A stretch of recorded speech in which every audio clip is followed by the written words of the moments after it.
Moje ime je Vida Zrnčić i dolazim iz Hrvatskog biospeleološkog društva, skraćeno HBSD.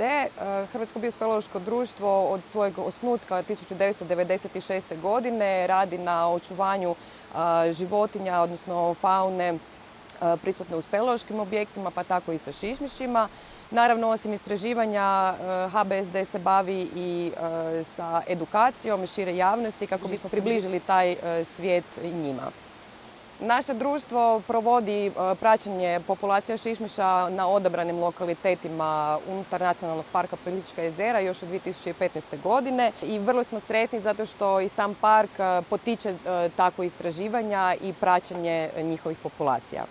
Nacionalni park Plitvička jezera su definitivno jedno od bogatijih područja u Republici Hrvatskoj po broju šišmiša. Od ukupno 33 vrste koje su zabilježene u Hrvatskoj, u parku ih se može zabilježiti čak 22.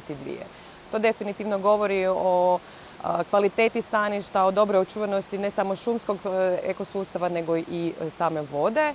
Neka od zabilježenih vrsta poput širokoukog mračnjaka, dugokrilog pršnjaka, zatim južnog potkovnjaka, velikog potkovnjaka, ali i dugonogog šišmiša nalaze se na popisu kao ciljane vrste ekološke mreže Natura 2000 čiji dio i sam park. Šišmiši su jedini sisavci koji se koriste aktivno letom i osim toga su definitivno fascinantni po mnogim drugim svojim karakteristikama. Od toga da se koriste sa ultrazvukom za snalaženje u prostoru, ne samo za lov, već i za kretanje u gustim šumama, poviše šuma za vrijeme migracija, ali i za povratak u svoja skloništa. Također, fascinantno je kod njih i da mogu sniziti svoju tjelesnu temperaturu na temperaturu okoliša u vrijeme spavanja zimskog sna, takozvane hibernacije. Šišmiši mogu dosta dugo živjeti, kod nekih jedinki zabilježeno je čak i više od 30 godina da mogu živjeti. Sve vrste šišmiša u Hrvatskoj su zakonom zaštićene. S obzirom da se šišmiši smatraju dosta važnom komponentom bioraznolikosti, naravno već dugi niz godina u Europi se pokušava pratiti njihovo stanje, njihova brojnost. U nekoj određenoj kraćoj prošlosti zabilježen je definitivno pad njihove brojnosti i to je dodatno potaknulo istraživače da njihovu brojnost i njihove populacije što više prate, da bi mogli upozoriti da određeni postupci, naravno ljudska ometanja, razne ljudske aktivnosti utiču na njih, da se pokuša na neki način smanjiti i na taj način održati njihova prisutnost na svim mogućim prostorima gdje su i bili prisutni. Svako naše praćenje u ovim odabranim lokalitetima ovdje imamo određene protokole koje pratimo. Naravno, za početak potrebna nam je dobra rasvjeta, kaciga na glavi koja čuva glavu. Služimo se sa posebnim uređajem koji se zove ultrazvučni detektor s kojim možemo snimati glasanje šišmiša koji se glasuju sa eholokacijom. Također koristimo se i sa ručnom nekakvom mrežom ukoliko nam neki šišmiš je relativno blizu i zanima nas koja nam je točno vrsta pa ćemo ga onda uzeti, ali u pravilu se trudimo ih što manje ometati prilikom našeg praćenja. Za vrijeme monitoringa nam je važno zabilježiti brojnost vrsta, koje su vrste tu prisutne i naravno u kojim položajima u objektu se nalaze. Kako bismo mogli saznati nešto više o recimo starosti jedinki, koji je spol, koja je njihova dob, da li su trudne ženke i tako dalje, potrebno je te šišmiše i uzorkovati. Najlakše nam je naravno ukoliko ih možemo direktno uzeti sa zida i onda ih vraćamo neozlijeđene nazad, ali koristimo i posebne vrste mreža kako bi se šišmiši u njih ulovili. Nakon uzimanja određenih tih mjera i podataka koji su nam važni za njih, puštamo ih neozlijeđene na mjestu gdje smo ih uhvatili. Važno je da te mreže postavljamo u sam zalazak sunca, ne držimo ih pretjerano dugo kako bi šišmiši i dalje mogli imati svoj normalan život, znači otići na hranjenje ili vratiti se nazad na svoje sklonište. Unutar nacionalnog parka se nalazi i Modra pećina, ona se nalazi baš u turističkom dijelu nacionalnog parka.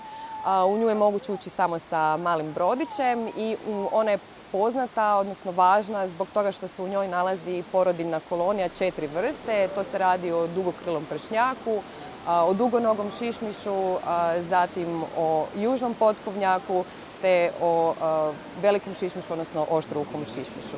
Tijekom ovog razdoblja, 5. godina koliko pratimo Modru špilju, primijetili smo da je broj šišmiša lagano počeo se smanjivati, tako da je čak i jedna vrsta, južni potkovnjak, u potpunosti se više ne pojavljuje u samoj špilji. Evo, nalazimo se ispred Barićevih špilja. Ovdje također provodimo već nekoliko godina monitoring. Večeras smo postavili mrežu za hvatanje šišmiša, točno ispred ulaza. Naravno, šišmiši imaju prolaze sa određenih strana, tako da nisu u potpunosti zaustavljeni prilikom izlaska. Na taj način ćemo moći vidjeti koje vrste će nam doći večeras i koji spol, koji dob šišmiša, tako da ćemo imati malo veći uvid u situaciju. Ova špilja je značajna za vrstu južni potkovnjak, posebice u jednom razdoblju kada formira porodiljnu koloniju. Tijekom dosadašnjih istraživanja vidjelo se da je ovo bila važna špilja i za dugokrilog pršnjaka, međutim unazad nekoliko godina primijetili smo da te vrste više u ljetnim razdobljima nema.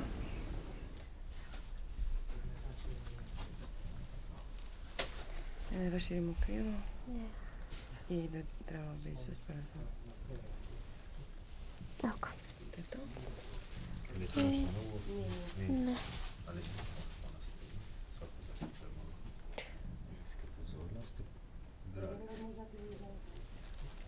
Tako. To je to? Ne.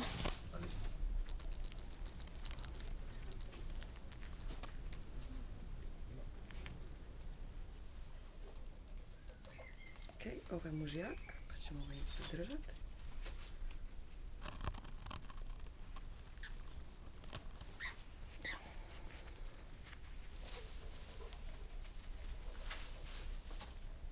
Kad ju vidiš, obično jedna strana bude malo deblja. I možeš ju ovako vrlo nježno potražiti joj rebra. Okay. I osjetit ćeš da je bubble unutra, odnosno da je Okay. nešto. Znači ova je isto gravidna. Ovo isto puštamo. Samo grickame. Samo pustimo ruku. Okay.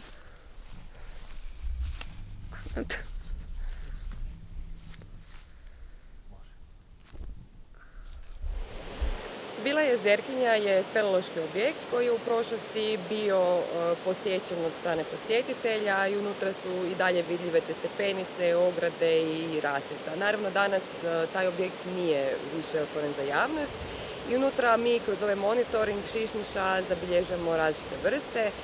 Najveća brojnost šišmiša je tijekom migracijskog perioda, odnosno u jesen i u proljeće, kada možemo zabilježiti vrste poput dugokrilog pršnjaka, južnog potkovnjaka i velikog potkovnjaka. Ova špilja također je važna i u vrijeme parenja, odnosno krajem ljeta, za velikog i oštrukog šišmiša. Preko puta nje se nalazi i špila mračača gdje je vrlo sličan sastav vrsta, samo što je kod nje, osim u migracijskom periodu, je moguće zabilježiti i tijekom zimskih perioda, odnosno za vrijeme hibernacije, neke vrste šišmiša. Zanimljivost je recimo kod Vile Jezerkinje još i to da u unutrašnjem dijelu u ulaznom kanalu se nalazi i nastamba dabra koja se naravno tijekom našeg perioda praćenja ovog objekta povećavala i čak smo 2018. godine zabilježili samo jedinku. U Nacionalnom parku Plitvička jezera, osim speleoloških objekata, za potrebe monitoringa šišmiša također radimo i praćenje stanja i brojnosti šišmiša u Vili Izvor, gdje je zapravo najčešće vrste koje se susrećemo ovdje južni potkovnjak i veliki potkovnjak. S obzirom da je ova vila u vrlo lošem stanju, sam monitoring ovdje je dosta otežan, tako da treba biti dosta oprezan prilikom ulaska i praćenja šišmiša.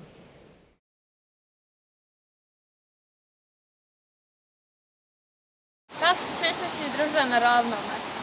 Pa kao što znamo, šišmiši vise zapravo i to im je najlakši način da se negdje pridržavaju. Kao kad prilikom višanja onda imaju svoje male kandžice na stražnim nogama s kojima se drže za podlogu.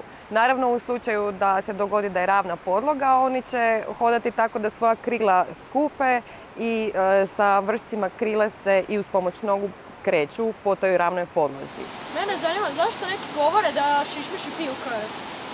To je često pitanje, ali zapravo je prava istina da oni uopće ne sišu krv. Ta priča je nastala u pravilu kao jedna fama, jedan događaj koji su preuzeli iz knjige o Drakuli, ali prava istina je da postoji svega nekoliko vrsta koje se hrane sa krvlju. Oni imaju posebne zubiće koje su kao britve i dolaze ili na kokoške ili recimo na svinje, zarezuju kožu i onda kada zarežu kožu od tuda ide krv i oni ju zapravo ližu, uopće je ne sišu.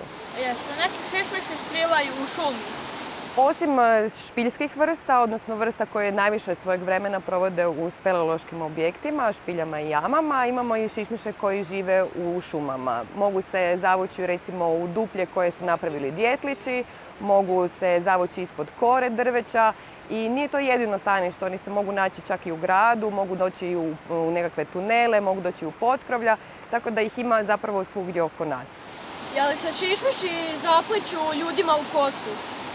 Naravno, šišmiši se ne zapliću u kosu zato što imaju svoj sofisticirani sustav s kojim se koriste za snalaženje u prostoru. To se zove eholokacija, znači uz pomoć svojeg glasanja koje je u ultrazvučnom spektru koje mi ljudi ne možemo čuti. Iz područja nosa kod nekih vrsta ili glasanjem kroz usta ispuštaju posebne signale i na temelju njihovog odjeka mogu dobiti jako dobru sliku prostora oko sebe. Na neki način rekli bismo da zapravo vide puno bolje taj prostor nego što ga mi vidimo u mraku. Šišmiši žive u malim pećinama. Ne samo da vole male špilje, vole općenito bilo kakve speleološke sustave. U Hrvatskoj naravno toga ima puno, s obzirom da smo u krškom području. Možemo ih naći i u većim i u manjim špiljama, i u jamama i naravno i u šumama okolo njih. Koriste špilje i za spavanje, odnosno za hibernaciju, zimski san, ali i za stvaranje porodiljnih kolonija. Neke vrste se isto koriste za vrijeme parenja tim speleološkim objektima gdje onda mužjaci prizivaju ženke da se dođu pariti na ulaz tih objekata, tako da su zapravo speleološki objekti vrlo važni kod nas za šišmiše i za njihov životni ciklus. Jel šišmiši više vole letiti visoko ili nisko? Neki šišmiši lete vrlo visoko i hvataju kukce iznad krošanja drveća, mogu biti i na nekakvih 30 metara visine, dok neki šišmiši, poput šišmiša koji se hrane uz samu površinu vode, lete zapravo nisko, nekakvih 30 cm iznad površine vode. Mogu neki čak i loviti na livadama košanica, znači iznad samih trava. Tako da ovisno o vrsti hrane koju love i o vrsti šišmiša. Kako šišmiši piju vodu? Znači, naravno kao i svake druge životinje, šišmiši moraju piti vodu.